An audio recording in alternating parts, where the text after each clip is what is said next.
morning, everybody. Well, it's a beautiful day here in Lake North Central Park on the campus of Rochester University. I'm so glad that you've tuned in to our Tuesday chapel. I appreciate everybody who's been plugged in and connected to us so far this semester. I love seeing your comments, the likes, the shares. So please, let's keep that up. This is how we're delivering chapel this semester. So we hope to stay connected to you in these platforms. Some of the things that you can expect this semester through chapel programming and our Friday worship dates are some incredible dynamic speakers, some truly gifted worship leaders. That'll be our guests on Fridays. It's going to be great. You're going to hear some wonderful themes and topics covered throughout the entire semester. So please keep liking, keep sharing, and let's leave those comments. We want you to get a truly wonderful experience in our virtual chapel space, if you will. Well, today it's my pleasure to introduce to you the first speaker for our fall lineup, who is none other than our president, Dr. Brian Stogner.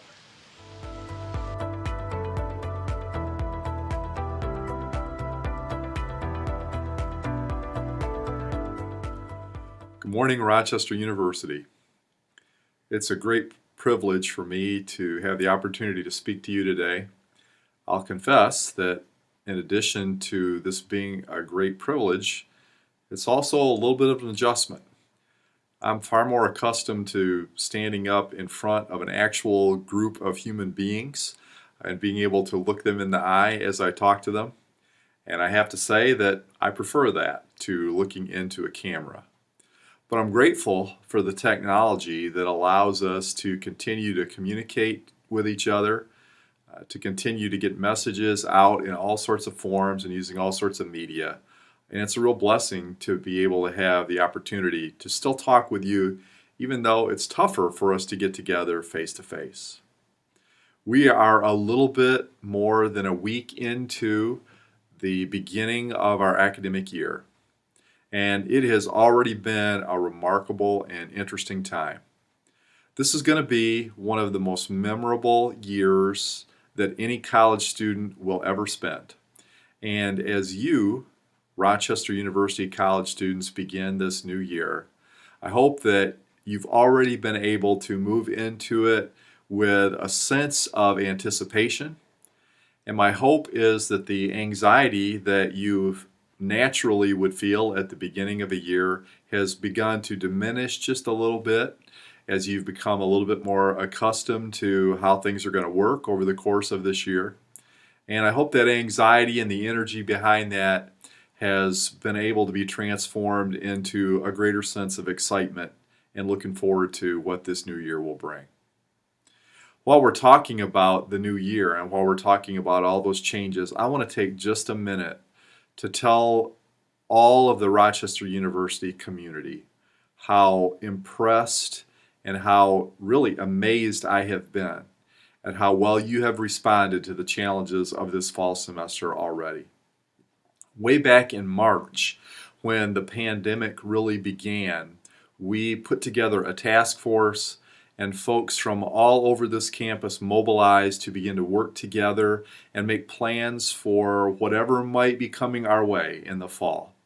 And that work continued diligently for months and months and months, long after we sent students home in that unfortunate series of events that all of the colleges and universities in the state of Michigan across the country had to do.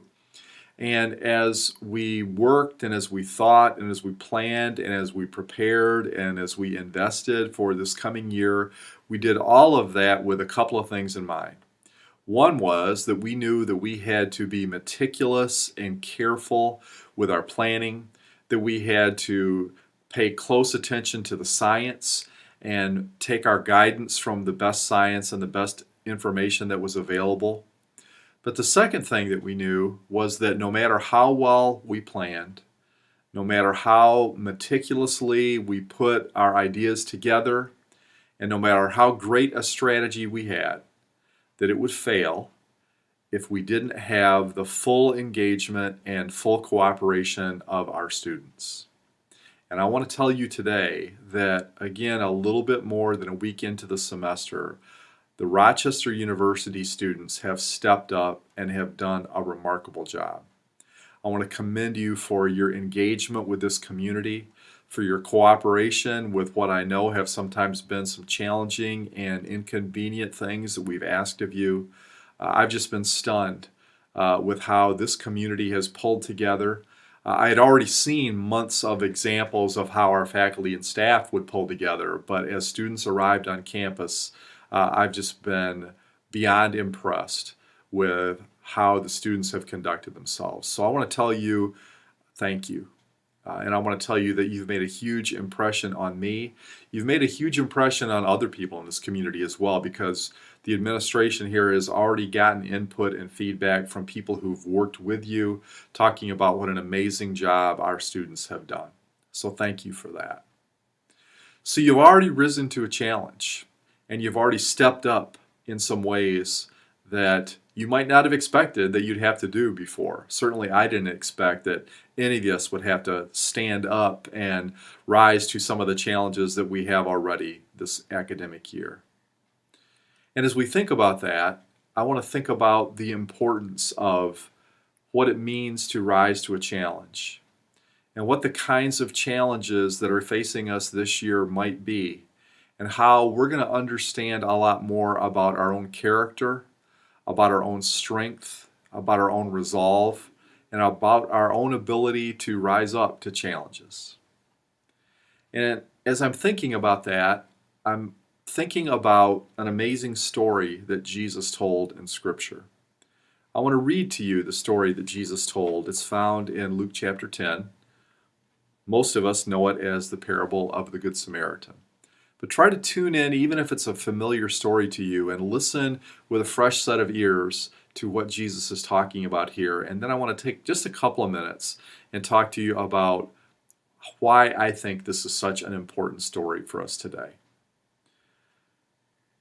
Luke chapter 10, beginning with verse 25. Just then a lawyer stood up to test Jesus. "Teacher," he said, "what must I do to inherit eternal life?" He said to him, "What is written in the law? What do you read there?" He answered, "You shall love the Lord your God with all your heart, and with all your soul, and with all your strength, and with all your mind, and your neighbor as yourself." And he said to him, "You've given the right answer. Do this, and you will live." But wanting to justify himself, he asked Jesus, "And who is my neighbor?" Jesus replied, "A man was going down from Jerusalem to Jericho and fell into the hands of robbers, who stripped him, beat him, and went away, leaving him half dead. Now by chance, a priest was going down that road, and when he saw him, he passed by on the other side. So, likewise, a Levite, when he came to the place and saw him, passed by on the other side. But a Samaritan, while traveling, came near him, and when he saw him, he was moved with pity. He went to him and bandaged his wounds, having poured oil and wine on them. Then he put him on his own animal, brought him to an inn, and took care of him. The next day, he took out 2 denarii, gave them to the innkeeper, and said, "Take care of him, and when I come back, I will repay you whatever more you spend." Which of these 3 do you think was a neighbor to the man who fell into the hands of the robbers? He said, "The one who showed him mercy." Jesus said to him, "Go and do likewise." You know, you've probably, if you've been to church before, if you were a Sunday school attender, even if you're somebody who's not familiar with that kind of church culture, you've probably heard the term Good Samaritan. You've probably heard the story about the Good Samaritan. There's probably a lot of things that you've heard about it. But I want you to try to focus with me on a couple of things today as we begin this academic year at Rochester University. The first thing is, if you look at the hero of this story, the Samaritan, I'm struck by how there's a couple of things going on in the way that Jesus tells the story about this hero. Jesus is responding to a question, and Jesus lays out for the person who is asking him the question the importance of loving God and loving your neighbor. And to illustrate what it means to love your neighbor, Jesus tells this story.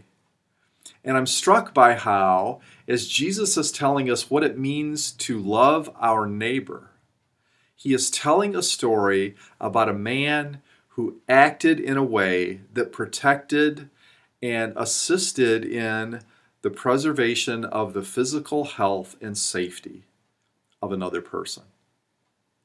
To Jesus, loving your neighbor means to try to protect the safety and health of the people around you.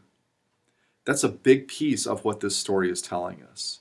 And as we think about some of the challenges of the coming year, one of those big challenges is going to be mindful of how to keep the folks around us safe. And a lot of the things that we'll be asked to do over the course of this year will be about that kind of mindfulness. The other thing that really strikes me about this story is this man, the Samaritan, the hero of the story, noticed something that nobody else in the story noticed. He noticed the distress of a person in need. And when I say notice, I don't mean that somehow there was a sensory or a perceptual recognition that there was somebody there with a need. The other two people who passed by saw that. They perceived that there was a person in desperate need and in serious distress. But the only one who really took note of it, the only one who really noticed it enough that it influenced how he would respond and how he would act, was the Samaritan. There's a lesson there for us about the importance of noticing the people around us and the needs that they have. And a challenge that we can rise to in a time of crisis when the needs that people have are enhanced, are magnified, are multiplied, we can be a people who will take note of those needs around us. And we can respond.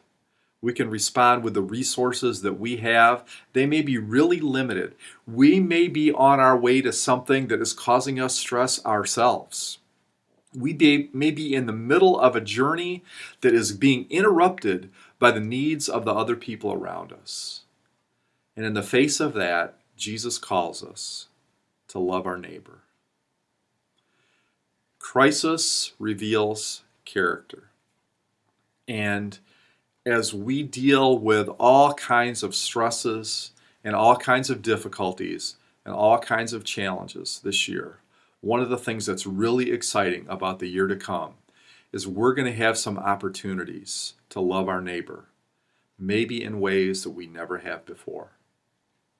Maybe that'll be making sure that you wear a mask and being sure that you do what you can to protect your neighbor who might be more vulnerable than you against infection. Maybe it means noticing somebody who's really stressed out about all the things that are going on around them and all the things that are going on in their life and their world this year that are different than they had before. And maybe it means for a person like that, you've noticed them and you take a moment to pause in your own journey to see, can I help bind up those wounds? Can I love my neighbor? Can I act in a way that carries the love of Jesus to the people around me? This year is going to be filled with opportunities to do that. And as we, the Rochester University community, think about ways to live into our motto, to rise together and stand apart. A big piece of rising together is that kind of neighborly love that we'll have opportunities to share and to engage in this year.